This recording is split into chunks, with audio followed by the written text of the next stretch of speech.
Hello नमस्कार दोस्तों, मैं एके सर आपका स्वागत करता हूँ एक इंटरेस्टिंग यूट्यूब वीडियो पर। आज की जो वीडियो है इकोनॉमिक्स में बोर्ड एग्जाम 2025 में जो बोर्ड का पेपर पैटर्न है इकोनॉमिक्स का, क्वेश्चन नंबर 5 के बारे में आज हम डिस्कस करने जा रहे हैं। राइट, जैसे कि आपको स्क्रीन पर दिख ही रहा होगा बच्चों कि study the following table figure passage and answer the following question, जो कि 8 मार्क का आता है। राइट, ठीक है ना, 8 मार्क का आता है। उसी को आज हम डिस्कस करने की कोशिश करेंगे और उसमें जानेंगे कि टेक्स्ट बुक के नीचे जितने भी जो क्वेश्चन है वो उसका सोल्यूशन मैं आपको आज दूंगा, ताकि आपको एक कॉन्फिडेंट बिल्डअप हो जाए कि कैसे 8 मार्क हमारे कंफर्म करने।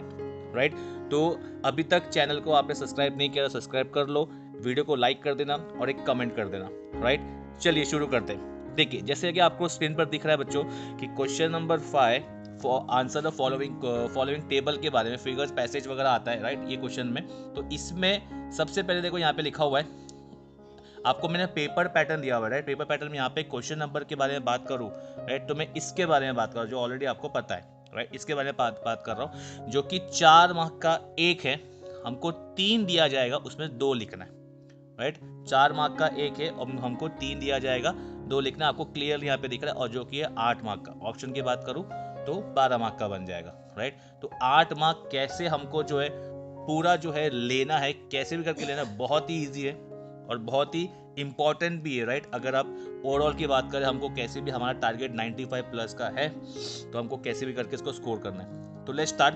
चैप्टर वाइज जो टेक्स्ट बुक के नीचे आपके जो क्वेश्चन दिए हुए, राइट, उसी को हम लोग डिस्कस करने वाले हैं और उसी को हम लोग सॉल्व करने की कोशिश करेंगे, ताकि आपको मालूम पड़े कि कैसे इसको सॉल्व किया जाता है। Let's start. चैप्टर 1 में तो कुछ नहीं है, चैप्टर 2 में आपको दिख रहा रहेगा यूटिलिटी एनालिसिस। राइट, चैप्टर 2 में आपके टेक्स्ट बुक में जो पेज नंबर है वो 16 है बच्चा, 16 है। राइट, तो आप वहाँ पे आ सकते हो। राइट, वहाँ पे भी आप आके देख सकते हो। वहाँ पे आप साथ साथ में इसको जो है क्लैरिफाई करते जाओगे, तो क्लैरिफाई करते जाओगे तो आपको भी बेटर हो जाएगा। ठीक है, आप वीडियो को पॉज करके आप टेक्स्ट बुक खोल के आ जाइए। राइट, देखिए अभी वहाँ पे क्वेश्चन क्या दिया है बच्चा, वहाँ पे दिया है कि observe the given table and answer the following. Starting में दे दिया है हमको कि एक देखो, एक बॉक्स दे दिया है, उसमें यूनिट ऑफ कमोडिटी टीयू और एमयू का यूनिट्स दिया हुआ है। टीयू और एमयू जैसे कि आपको पता है, total utility and marginal utility. I hope कि इसका मतलब पता होगा। टोटल यूटिलिटी मतलब एक साथ में हमको कितना यूटिलिटी मिल रहा है पर्टिकुलर प्रोडक्ट कंज्यूम करने पर, और मार्जिनल यूटिलिटी मतलब एक प्रोडक्ट खाने पर, एक प्रोडक्ट कंज्यूम करने पर हमको एक प्रोडक्ट से कितनी यूटिलिटी मिल रही है। राइट, उसके हिसाब से यहाँ पे दिया हुआ है। यहाँ पे देखो, यहाँ पे फर्स्ट क्वेश्चन दे दिया है, draw a total utility curve and marginal utility, मतलब टीयू और एमयू कर्व पूछा हुआ है। जैसे कि हमने यहाँ पे देखा हुआ है, ग्राफ है। राइट, ग्राफ है और टेबल के हिसाब से हमको पहले प्लॉटिंग करना है। हमेशा प्लॉटिंग करते समय बच्चों याद रखना, राइट, हमको थोड़ा मैं जूम कर देता हूँ, याद दिखेगा आपको बराबर। प्लॉटिंग करते समय याद रखना, एक्स एक्सिस और वाई एक्सिस। एक्स एक्सिस पे हमेशा नंबर ऑफ यूनिट और वाई एक्सिस पे यूटिलिटी, चैप्टर के लिए यूटिलिटी आ जाएगा। जैसे कि एक्स एक्सिस में यहाँ पे देखो लिया हुआ है इसने 1 2 3 4 5 तक लिया हुआ है, और यहाँ पे हम 1 2 3 4 5 6, या हम जो है, अगर आप देखो इसका ट्रिक कैसा है, यहाँ पे नंबर भी देख सकते हो। यहाँ पे टी यू और एम यू जो है यहाँ पे 14 है और 6 है। यहाँ पे आप मल्टीपल ऑफ 5 भी ले सकते हो, 5 10 15 20 ऐसा भी लिख सकते हो, या 1 2 3 4 5 जो लिया हुआ है ऐसा भी आप कर सकते हो। पर अभी प्लॉटिंग करते समय सिंपल है। जैसे कि आपको पता है, देखो यहाँ पे अगर टेबल आप देखोगे, unit number 1 T U M U जो है दोनों सेम हो रहा है, तो यहाँ पे स्टार्ट हो रहा है दोनों सेम से। बाद में जो है टी यू क्या हो गया, देखो टी यू जो है वो बढ़ते जा रहा है। राइट, और एम यू क्या हो रहा है, गिरते जा रहा है, और नंबर ऑफ यूनिट जो है वो इंक्रीज हो रहा है। तो क्या बनेगा, T U when number of unit increases T U also increases. Right, आपको समझ में आ रहा रहेगा। राइट, उसके बाद क्या है, देखो उसके बाद देखो उसका टीवी देखो ऊपर ऊपर ग्राफ बढ़ते जा रहा है। राइट, उसके बाद में जो है नीचे एमयू का ग्राफ देखो नीचे की तरफ आ रहा है, और एक पॉइंट पे आके 4th नंबर पे पॉइंट देखो, जब टीयू जो है मैक्सिमम हो जाता है तो एमयू जो है वो 0 हो जाता है। टीयू जो है मैक्सिमम होने के बाद में एमयू जो है वो 0 हो जाता है। देखो ये वाला पॉइंट और ये वाला पॉइंट आपको समझ में आ गया रहेगा। राइट, उसके बाद में देखो क्या लिखा हुआ है, उसके बाद में नंबर ऑफ, नीचे देखो क्वेश्चन दिया हुआ है। अपना क्वेश्चन की ओर बढ़ते हैं हम लोग। यहाँ पे क्वेश्चन पूछ रहे कि नेक्स्ट क्वेश्चन के ऊपर देखो यहाँ पे लिखा हुआ है, यहाँ पे ऑलरेडी यहाँ पे लिख दिया कि when total utility is maximum MU marginal utility is 0, when total utility falls marginal utility becomes negative. ये एक्स्ट्रा लिख दिया, राइट। क्वेश्चन नंबर 2, ये जो है इसके ऊपर देखो लिखा हुआ है, इसमें क्या पूछा है, राइट। देखो यहाँ पे लिखा हुआ है, सेकेंड वाला जो है व्हेन लिखा है, अपने को यहाँ पे बोला कि ड्रॉ करना है हमको, और यहाँ पे लिखना है, देखो यहाँ पे ये बक्सा ही बना दिया इन लोगों ने, जो आपको दिख रहेगा unit of x 1 2 3 4 5 6 totality MU और TU लिख दिया है, दिख रहा है आपको, ठीक है। अभी इसमें जो है यहाँ पे वो बक्सा बना दिया, यहाँ पे लिखा है with the help of above schedule draw a particular MU curve and TU curve when total utility maximum marginal utility is dash, when total utility falls MU becomes dash, right. ये होगा सेकंड क्वेश्चन। सेकंड क्वेश्चन के बारे में जो है बाद में देखो यहाँ पे दिया हुआ है, और देखो इसका सोल्यूशन यहाँ पे दिया हुआ है, सेम दिया है बच्चा। हमको क्या करना है, पहले क्या पूछा था, देखा पहले क्या पूछा था, with the help of above schedule हमको क्या करना है, ये वाला MU TU बनाना है, राइट। फिर हमको ये 2 बक्सा पूछ लिया है, राइट। इसके बाद में सोल्यूशन दे दिया है, देखो सोल्यूशन यहाँ पे लिखा हुआ है इसका, ये परफेक्ट एकदम कर्व बनाया हुआ है, दिख रहा रहेगा आपको। ये TU कर्व जो है ऊपर जाके मैक्सिमम के बाद में जो है फॉल हो रहा है, राइट। ये MU कर्व जो है नीचे जा रहा है, नेगेटिव बना रहा है, राइट। इसको हम लोग जो है बाद में अपना जो है नेमिंग भी करना है हमको, राइट। आई होप कि समझ में आ रहा रहेगा। अभी आगे पॉइंट ऑफ स्टैटिटी जो है, देखो ये लिखा हुआ है, ये वाला पॉइंट और ये वाला पॉइंट जो है पॉइंट ऑफ स्टैटिटी, ठीक है। यहाँ पे मतलब ये वाले पॉइंट पे हमको मैक्सिमम सेटिस्फैक्शन मिल चुका है, और इसके बियॉन्ड जाके करेंगे तो डिससेटिस्फैक्शन भी हो रहा है। आई होप कि समझ में आ रहा रहेगा। ये हो गया फर्स्ट क्वेश्चन। सेकंड क्वेश्चन का जो आंसर था यहाँ पे लिखा था, यहाँ पे क्वेश्चन पूछा था when total TU is maximum MU क्या होता है, TU जब मैक्सिमम होता है तो MU क्या होता है, TU मैक्सिमम होने के बाद में MU क्या होता है, 0 होता है, राइट। ये लिखा हुआ है देखो आंसर यहाँ पे। बाद में व्हेन TU फॉल्स MU क्या होता है, नेगेटिव। TU जैसे ही गिरना चालू करता है, TU जैसे ही गिरना चालू हो गया, राइट। TU जैसे ही गिरना चालू हो गया, उसके बाद यहाँ पे देखो MU क्या हो रहा है, फॉल्स हो गया, राइट। इसके बाद में क्या है, नेक्स्ट क्या है, ठीक है। आई होप कि समझ में आ गया रहेगा। थर्ड चैप्टर की ओर बढ़ते हैं 3A पे आपके टेक्स्ट बुक पे पेज नंबर जो है वो 26 है, राइट। 26 पे आ जाओ आप भी, राइट। 26 पे आओगे तो आपको सबसे पहले एक बॉक्स दिख रहा है, राइट। बॉक्स दिख रहा है, उस बॉक्स में आपको समझ में आ रहा रहेगा, देखो वहाँ पे 3A जो कि डिमांड का चैप्टर है, राइट। प्राइस दिया हुआ है, ABC कंज्यूमर दिया है, और मार्केट डिमांड दिया हुआ है, खाली बक्सा दिया है, वो बक्सा हमको भरना है, राइट। क्वेश्चन में ऐसा दिया रहेगा, वो बक्सा हमको भरना है। उसका सोल्यूशन देखो नीचे दिख रहा है आपको, राइट। 2 क्वेश्चन है इसके, वो क्वेश्चन देखो आपको दिख रहा है कि बक्सा भरने के बाद में आपका जो बक्सा जो है वो देखो ऐसा दिखेगा, बॉक्स जो है यहाँ पे देखो दिख रहा रहेगा आपको। प्राइस 25 था, A कंज्यूमर 16, B कंज्यूमर 15, 12, इन सबका जो है एडिशन ये इज इक्वल टू ये बन जाएगा, जो कि देखो यहाँ पे लिखा हुआ है ऑलरेडी 43 बन गया। 20 पे 12 11 10 33, ऐसे करते करते क्या हुआ, प्राइस जैसे जैसे बढ़ते गया, ठीक है ना, वैसे डिमांड क्या हुआ, मार्केट मतलब एग्रीगेट डिमांड की बात हो रही है, मतलब मार्केट टोटल डिमांड की बात हो रही है, राइट। ये क्या हुआ, फॉल हो गया, राइट। अभी नेक्स्ट क्या पूछा है इसका क्वेश्चन देखो, नेक्स्ट क्वेश्चन पूछा है कि हमको draw a market demand curve on the about demand schedule, market demand schedule. ये शेड्यूल के हिसाब से हमको कर्व बनाना है, एकदम सिंपल कर्व बनाना है, सिंपल है। देखो यहाँ पे दिख रहा रहेगा, प्लॉटिंग करना है। जैसे मैंने आपको बताया, हमेशा एक्स में और वाई की बात हो रही है, एक्स में हमेशा क्वांटिटी ही रहेगा। डिमांड चैप्टर में, सप्लाई चैप्टर में हमेशा याद रखना, एक्स में हमेशा क्वांटिटी रहेगा, वाई में हमेशा प्राइस रहेगा, राइट। देखो जैसे अभी यहाँ प्लॉटिंग किया हुआ है, अभी आपको दिख रहा रहेगा, जैसे कि यहाँ पे फॉर एग्जाम्पल अभी प्राइस है, ठीक है, 25 के प्राइस पे 43, 25 के प्राइस पे 43 दिख रहा है आपको, 25 के प्राइस पे 43 यहाँ पे समथिंग दिख रहा रहेगा, ये देखो ये रहा, ठीक है ना।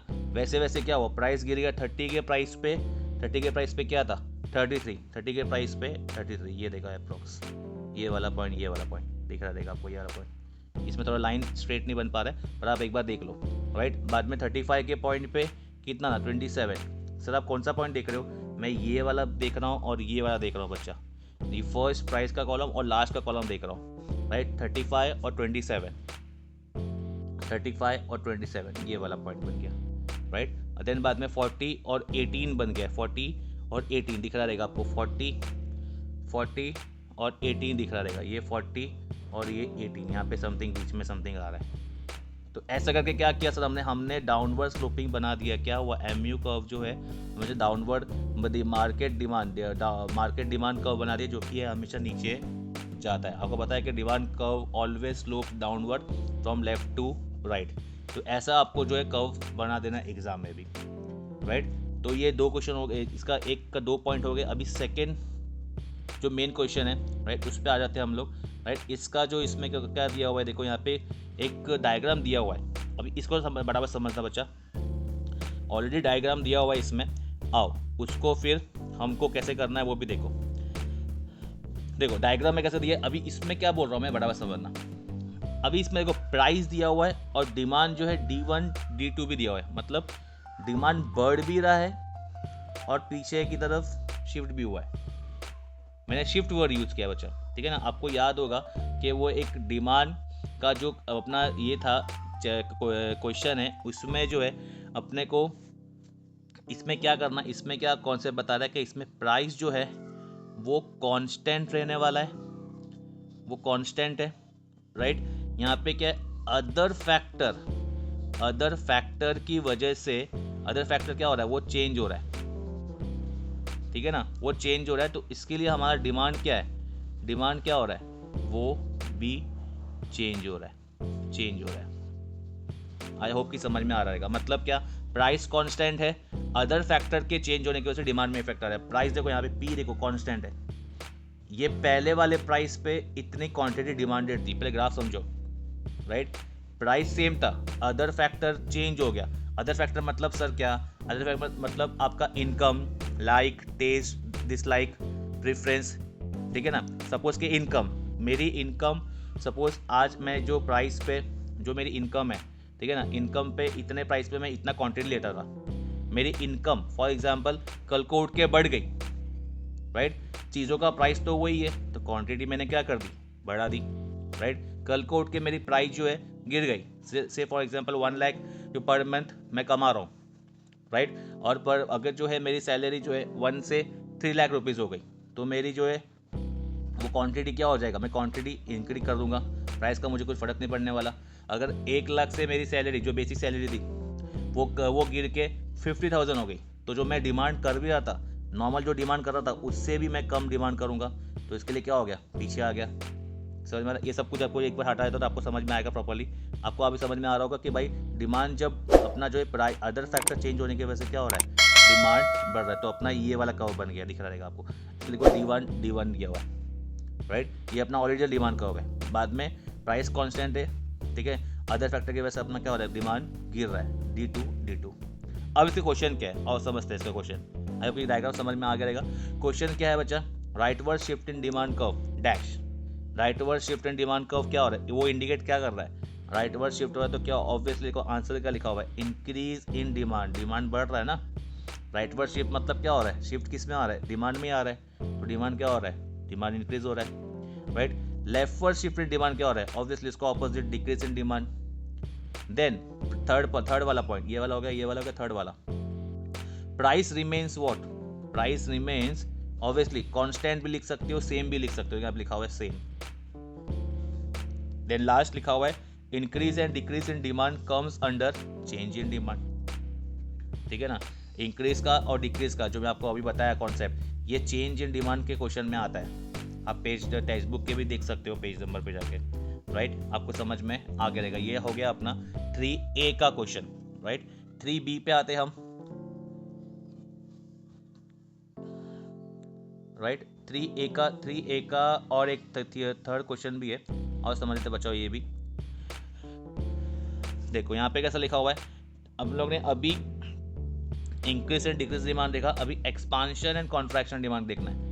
2 डायग्राम दिया हुआ है, थर्ड क्वेश्चन की बात करो तो ये 2 डायग्राम दिया हुआ है, A और B, राइट। क्वेश्चन है इसमें पूछा हुआ है कि diagram A represent dash in demand, ठीक है ना। डायग्राम A क्या हो रहा है, एक्सपांशन, इसमें अच्छा ये वाले पॉइंट में कैसा है, इसमें प्राइस जो है, प्राइस क्या हो रहा है, चेंज हो रहा है, ठीक है ना। और प्राइस चेंज हो रहा है तो डिमांड में चेंज आ रहा है, डिमांड में क्या हो रहा है, चेंज आ रहा है। और ऑब्वियसली एक फैक्टर जो है वो कांस्टेंट रहेगा, क्या रहेगा, अदर फैक्टर। जो अभी भी देखा था ना पिछले वाले में, उसमें अदर फैक्टर जो था ये कांस्टेंट है, पहले इसमें कांस्टेंट है, उसमें अदर फैक्टर जो था वो चेंज हो रहा है और प्राइस कांस्टेंट था। यहाँ पे प्राइस चेंज हो रहा है और डिमांड में चेंजेस आ रहा है, प्राइस की वजह से डिमांड में चेंज आ रहा है और अदर फैक्टर क्या है, कांस्टेंट है, राइट। मतलब प्राइस ऊपर नीचे हो रहा है। और एक ब्रह्मास्त्र रूल तो आपको पता ही होगा, अपना प्राइस और इसका डिमांड में, राइट। प्राइस जब ऊपर रहता है, पी ऊपर रहता है तो डी नीचे रहता है, और पी जब नीचे रहता है डी ऊपर रहता है। Higher the price lower the demand, lower the price higher the demand, याद रखना। देखो यहाँ पे लिखा हुआ है ओरिजिनल प्राइस पे ओरिजिनल क्वांटिटी था, प्राइस गिर गया तो P1 हो गया, तो ये Q1 हो गया, डिमांड बढ़ गया। फर्स्ट वाला क्या बोल रहा है, diagram A represent dash in demand, obviously diagram A represent expansion in demand, क्योंकि डिमांड एक्सपांड, ये क्या हो रहा है, डिमांड क्या हो रहा है, बढ़ रहा है, तो क्या हो रहा है, एक्सपांड हो रहा है। आई होप कि समझ में आ रहा रहेगा, ठीक है ना। In diagram a movement, next question, in diagram a movement of demand curve is in dash direction. Obviously demand curve हमेशा जो है यहाँ पे देखो ये है, यहाँ पे कैसे जाएगा, डाउनवर्ड डायरेक्शन जा रहा है। कौन से डायरेक्शन में पूछ रहे हैं हमको, यहाँ पे लिखा हुआ है डायरेक्शन जो है वो डाउनवर्ड में जा रहा है डिमांड, अपना डायग्राम ए का। डायग्राम बी पे आते हम, diagram B represent what, demand देखो पीछे जा रहा है, दिख रहा है, पहले पी था, पी प्राइस बढ़ गया तो डिमांड क्या होगा, कम होगा, ठीक है ना। अपना जो ब्रह्मास्त्र रूल बताया था मैंने आपको, उसके हिसाब से क्या हो रहा है भाई, प्राइस क्या हो रहा है, डिमांड अपना डिमांड जो है पीछे आ रहा है, उसको बोलेंगे हम लोग contraction. Price diagram B represent contraction in demand. और इसके बीच में डायग्राम बी मूवमेंट जो डिमांड कर्व का है वो क्या डायरेक्शन है, ये अपवर्ड डायरेक्शन, क्योंकि डिमांड जो है वो उल्टा जा रहा है, तो इसका थोड़ा इसका जो है वो उल्टा हो जाएगा ऊपर की तरफ। आई होप कि समझ में आ गया रहेगा। आ जाओ नेक्स्ट क्वेश्चन पे, आ जाते, नेक्स्ट चैप्टर पे आ जाते हैं 3B पे। 3B तो और बहुत ही सिंपल है, बहुत ही कॉमन सेंस वाला क्वेश्चन है और बहुत ही इंटरेस्टिंग भी, राइट। 3B की अगर मैं बात करूँ तो आपको यहाँ पे देख के समझ में आया रहेगा कि यहाँ पे क्या चीज़ लिखी हुई है। डायग्राम दिया हुआ है, उससे हमको पहचानना है, राइट, कि क्या चीज़, कौन सी चीज़ का ये जो है हमको कौन सी इलास्टिसिटी है, 3B जो कि इलास्टिसिटी ऑफ डिमांड है। फर्स्ट डायग्राम जो दिख रहा है बच्चा, आपको दिख रहा रहेगा तो यहाँ पे प्राइस, आपको प्राइस इलास्टिसिटी के टाइप्स का यहाँ पे क्या बता रहा है, यहाँ पे देखो पर ये क्या बन जाएगा अपना परफेक्टली इन इलास्टिक डिमांड, क्योंकि यहाँ पे क्या लिखा है देखो, when a change in price has no effect on the quantity demanded of a commodity it is called as perfectly inelastic demand. समझ में आ रहा है, मतलब क्या बोल रहा है कि प्राइस में इसमें कोई भी इसका इफेक्ट नहीं है, प्राइस के थोड़े भी चेंज होने डिमांड जो है वो कांस्टेंट है, प्राइस के चेंज होने पर डिमांड इफेक्ट नहीं आ रहा है। इसके लिए जो है ये एक्स वाई एक्सिस के पैरेलल लाइन बन जाएगी, दिख रहा है देखो ये लाइन ऐसा, उसको बोलेंगे हम लोग परफेक्टली इन इलास्टिक। आंसर में लिखना है आप लोगों को, राइट। कल डायग्राम देख के हमको पहचानना है, राइट। उसके बाद में नेक्स्ट क्या आ रहा है, एक्स एक्सिस के पैरेलल है, तो ऑब्वियसली इसमें क्या लिखा है, व्हेन स्लाइटली और zero change in price, price के थोड़े चेंज पे डिमांड जो है वो इनफाइनाइट चेंज होता है, राइट। इसका जो है ये क्या बन जाएगा, इसके लिए बन जाएगा अपना परफेक्टली इलास्टिक, उसको बोलेंगे परफेक्टली इलास्टिक डिमांड, ठीक है ना। एग्जांपल के तौर पे आप ले सकते हो पेट्रोल पंप, पेट्रोल का प्राइस जो है थोड़ा सा कम होने पर लंबी लंबी लाइन लग जाती है, ठीक है ना, गाड़ियों की, वैसा हम एग्जांपल समझ सकते हैं, राइट, ठीक है। अच्छा, ऊपर वाले का जो सिंबलिक था वो इक्वल टू जीरो था, जीरो क्यों, क्योंकि डिमांड में नो चेंज, डिमांड जो है कांस्टेंट था। यहाँ पे जो है डिमांड चेंज होता है, डिमांड, इसके लिए यहाँ पे इसका जो है सिंबल बन जाएगा, देखो यहाँ पे लिखा हुआ है ED is equal to infinite. I hope कि समझ में आया।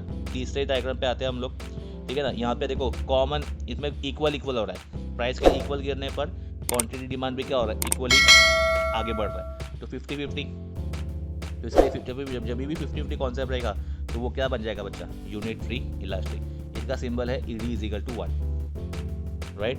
चल उसके बाद में देखो नेक्स्ट क्वेश्चन जो है, नेक्स्ट एक और दिया हुआ है, एक यहाँ पे दिया हुआ है छोटा सा, फटाफट।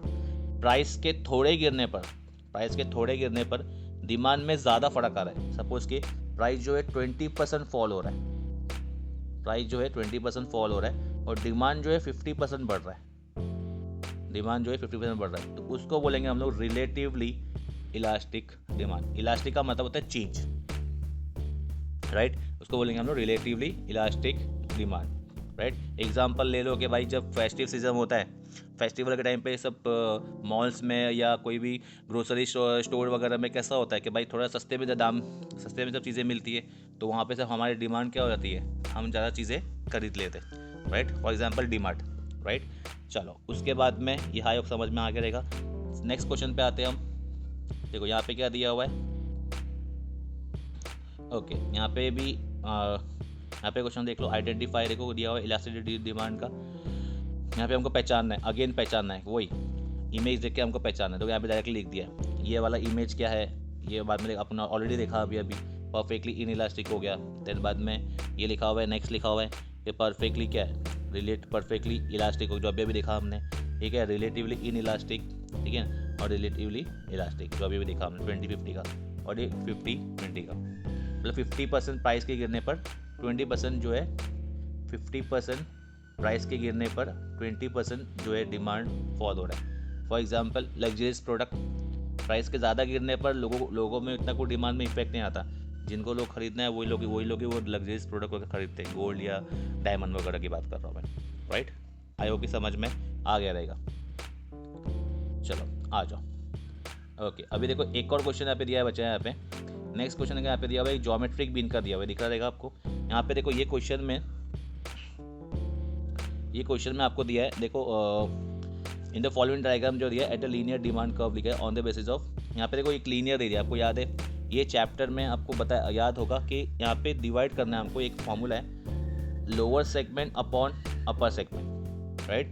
टेक्स्ट बुक की बात करें तो टेक्स्ट बुक में भी एक क्वेश्चन है, टेक्स्ट बुक में अगर आप पेज नंबर 32 पे आओगे, राइट, पेज नंबर 32 पे आगे तो वहाँ पे दिया रहेगा, राइट, हमको कौन से पॉइंट पे कौन सा इलास्टिसिटी है, राइट, कौन से पॉइंट पे कौन सा इलास्टिसिटी हमको वो बताना है, राइट। तो यहाँ पे देखो ऐसे बता दिया है demand at point C is relatively elastic, तो ऑब्वियसली यहाँ पे फॉल्स बताया, डिमांड सी पे क्या रिलेटिवली इलास्टिक नहीं है, ठीक है। रिलेटिवली इलास्टिक यहाँ पे क्या बनेगा, रिलेटिवली इन इलास्टिक होगा, राइट। यहाँ पे लिखा है करेक्ट स्टेटमेंट क्या है, रिलेटिवली इन इलास्टिक है। रीजन दिया है the length of the lower segment is less compare to the upper segment.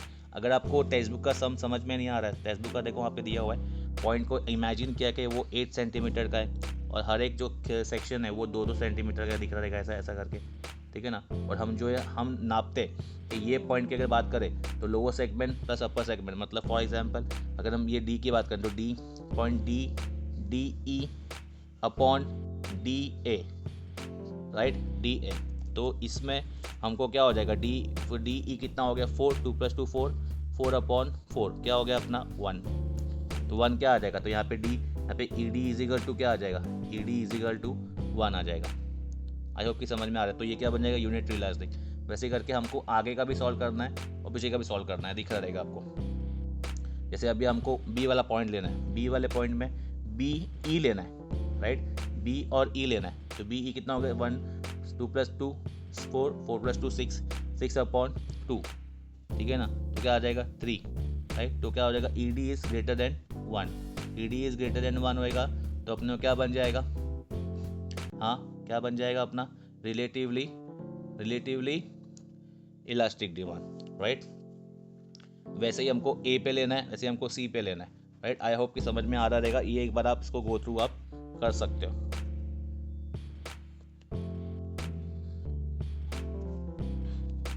Okay चलो ओके